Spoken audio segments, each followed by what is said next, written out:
Hello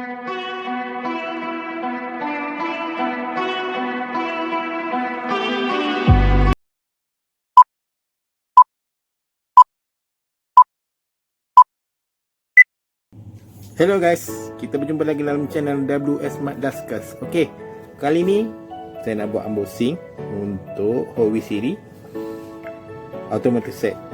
Okey, so kejap lagi saya akan unboxing. Kita tengok apa kereta yang ada kat dalam ni.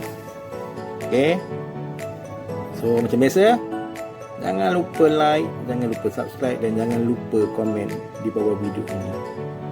Okey guys, kejap lagi saya akan buat unboxing. So, jangan ke mana-mana. Selamat menonton.